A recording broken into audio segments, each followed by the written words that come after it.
Well, good morning and welcome to Raised in Alaska. I've been working on this moose European mount for some time. It's one of those projects where you do a little bit and you put it off to the side and you come back to it and you do a little bit more and you put it off to the side.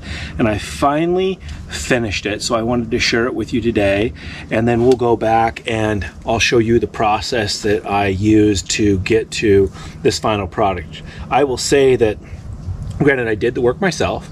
I probably have about $15 into this whole mount.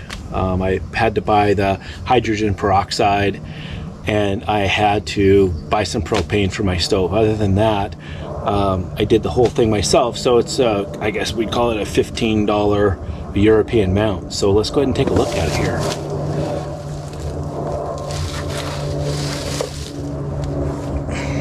So there it is. And I'd like to long arm it out to you so it looks bigger, but a little heavy for long arming. So nice bowl, and I think it turned out really well. I'll show you the process here, and at the very end we'll do a close-up of just the bone so you can see how the bone turned out. I'm getting ready to take my moose horns and make a European mount out of them, and the first step's going to be to boil the skull. And so first I'm going to, let me get this, I'm going to tape off the horns so that they don't get boiled or get steamy from the water. And so I have some shrink wrap, and then I'm going to use some electrical tape around there to get them taped off. So I'm going to go ahead and do that, and you can watch the process here. Okay, so here's my Scull cooker. It's a big propane tank, a huge one. You can see I got a burner under there. It's been going for about 2 hours, and it's just starting to boil. See if you can see that. Just starting to boil. So when I put the skull in there, you can see how that turns out. And my steaming cauldron of hot water. I'm going to put my moose skull back in it and get it hot again, and then we'll power wash it.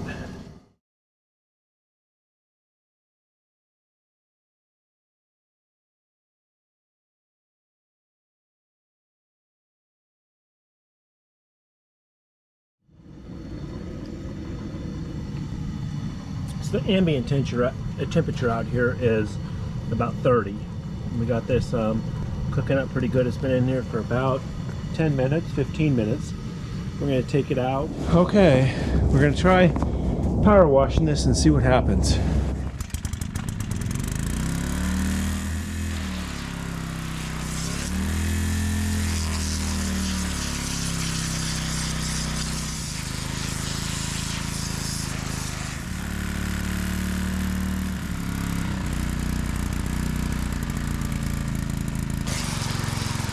I boiled it and power washed it, I think 5 times now. Okay, so I boiled it and pressure washed it, and you can see it's got all the flesh off of it now, and it's kind of yellow, and that's the oil in the skull. So I'm going to have to degrease it, but I'm going to go ahead and take the wrap off of it, and we'll take another look at it.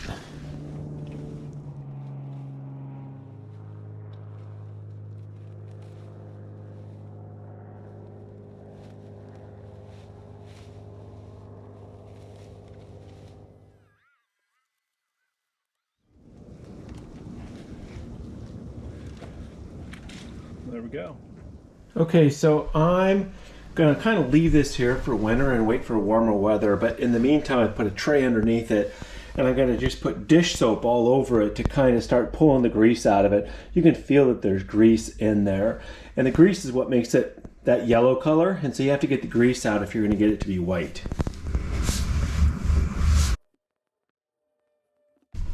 I'm just going to wipe it on there so it can kind of start.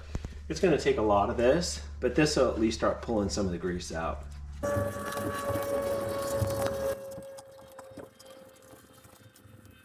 And then I'll turn it over upside down and get the back side too, but I won't show you that. But basically, I'm just going to cover it all in dish soap. It'll start breaking the grease down on it. Okay, so you can see this has been sitting for a while. It's had dawn on it. You can see it's all smushed up there, soap and stuff. But it's pulled a lot of the grease out of this bone. So I got a brand new power washer because my old one died.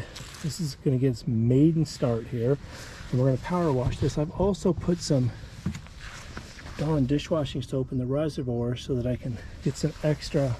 That way I'll not only be rinsing the soap that's on and off, but I'll be adding new soap onto it. So we'll see how that goes.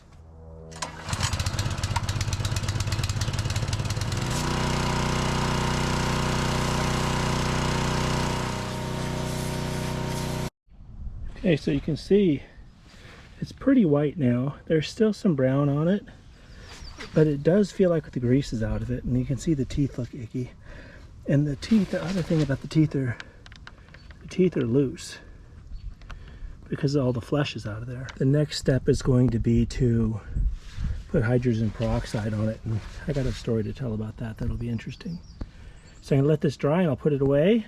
And I'm going to let this bone dry way out, so I'm going to give it about 3 days just to dry all the way before I take the next step. And you can see the teeth kind of look nasty. And there's yellow in here. Nobody will ever see this part. It'll be against the wall, as well as the stuff down in here. But I do think that if you get it white, then the light will go through it better and you'll be able to, it'll look more white. So I'm going to do the bottom side as well.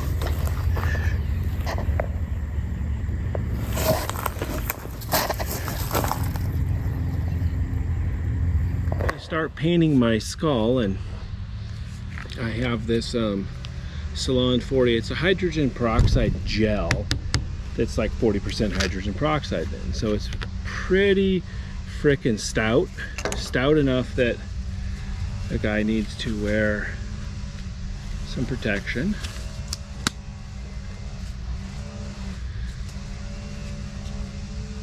And I looked around, you would think I would have 1,000 pairs of safety glasses, and I probably do somewhere, but I don't know where. So all I could find was these super cool shades. Don't be jealous. So I'm gonna pour some of this stuff, and you can see it's kind of thick. It looks like syrup basically. And I've went ahead and taped off these because I know I'm not the neatest, tidiest person. I don't want to bleach out my horns. I put shrink wrap on everything, hoping not to get, you know, splatters and whatnot there. And I'm going to try to reach down in here as far as I can into the nasal cavity and get as much of that as possible, because I think if it's white all the way through, then the whole thing will appear to be more white, where if you just did the surface and left the inside icky, I think that it wouldn't be as good. So we'll go ahead and get started here. And I'm going to try to get up under here.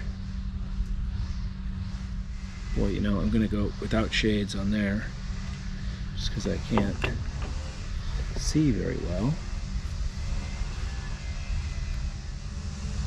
Funny, I talked to a local taxidermist about how to do this, and he gave me a bunch of tips. And then he said, you know, for the peroxide, he goes, just go to a beauty supply store and tell them you want the hydrogen peroxide number 40. You want the gel. He said, don't get the liquid, get the gel because it sticks on better. So I Googled beauty supply places, Anchorage, and a bunch of them came up. And I was going to one, and there was another one that didn't come up in the Google that we were driving by, so I stopped in there. And the lady that I think worked there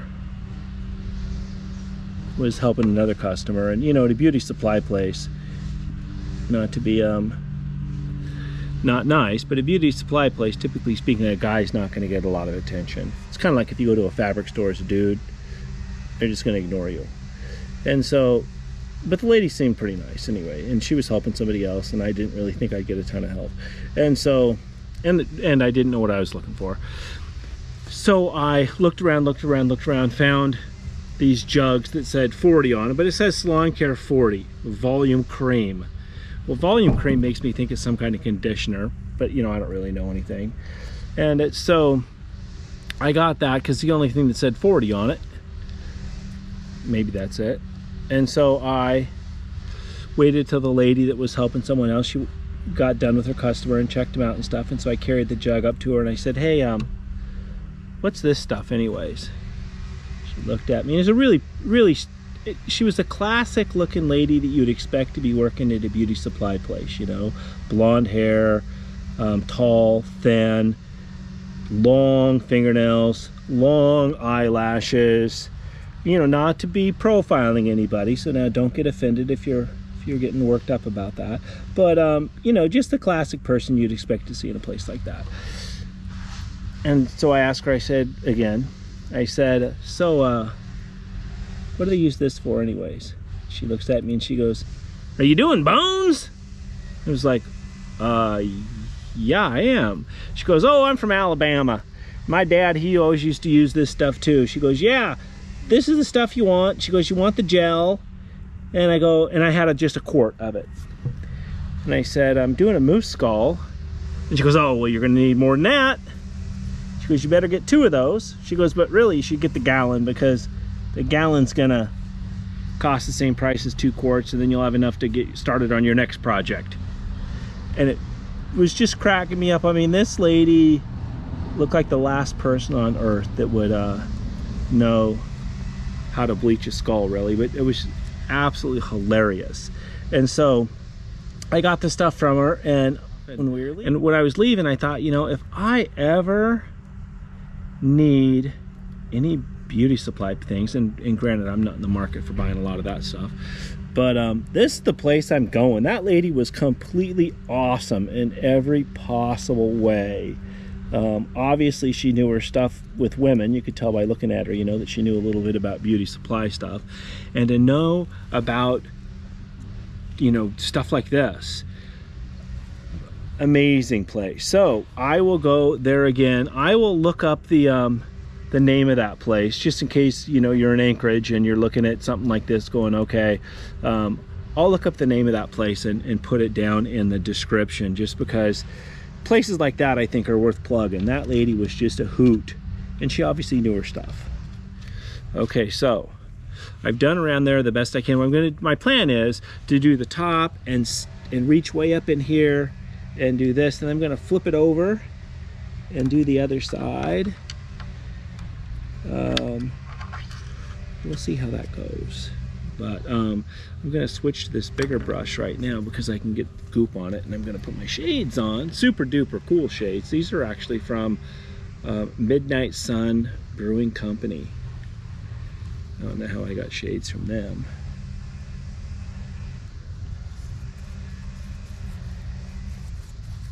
And I think the other thing that she said that was absolutely hilarious, go back to my lady at the store.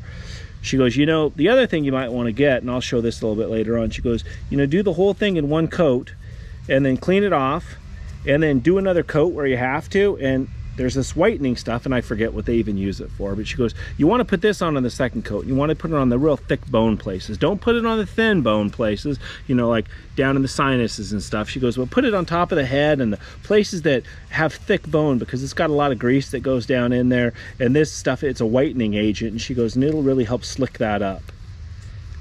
I forgot that part a minute ago. And so I got this whitening agent stuff that when I do my second coat, we'll take a look at that. But that wasn't my idea. That was all her. This super knowledgeable lady at the beauty supply place. Now, so I think what's going to happen here is I'm going to go ahead and do this once, and there's going to be places that I don't get, and I think it's going to be obvious. And so then I will go back in on the second round and try to get those places, and hopefully I can do a decent job. My other plan is, once I get all this painted, I'm going to cover this up with something.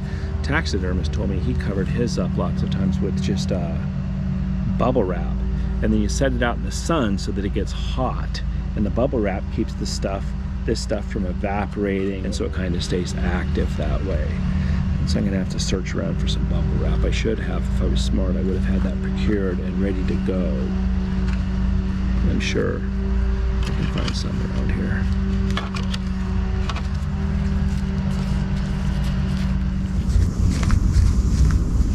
Okay, so this has been baking in the sun for about 6 hours probably. The ambient temperature outside is about 80 degrees.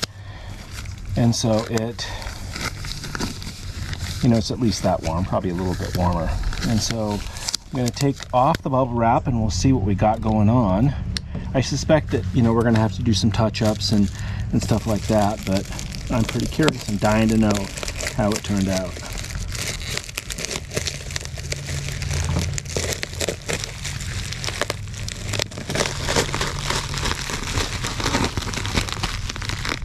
Oh wow.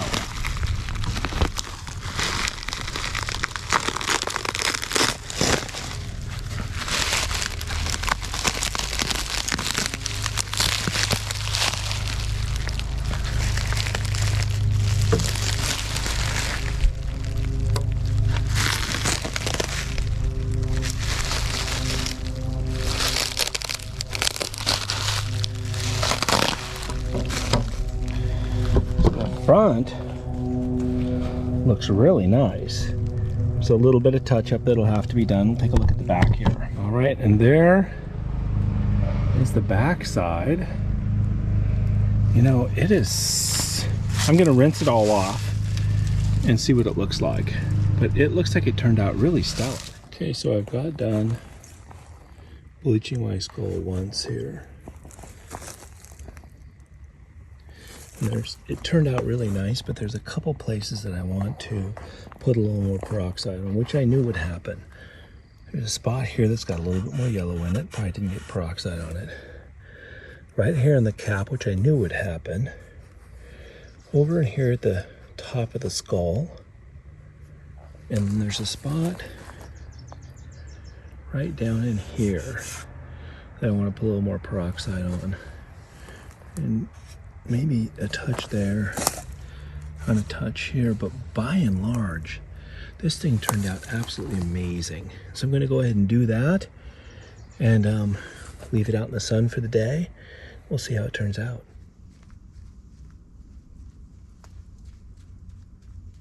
Okay, let's take a look at this bone and how it turned out. If you look up in the nasal cavity, you can see the sinuses are kind of intact there. Everything is pretty white. You can see that that turned out really, really white. Down in there is white. One of the parts that's the hardest is this real thick bone, and it turned out really white. This part here I had some issues with. I had to recoat it. It turned out really nice. This turned out nice. Let's go this way here. And so all in all, I think it turned out fantastic, and I will say, I personally couldn't be happier.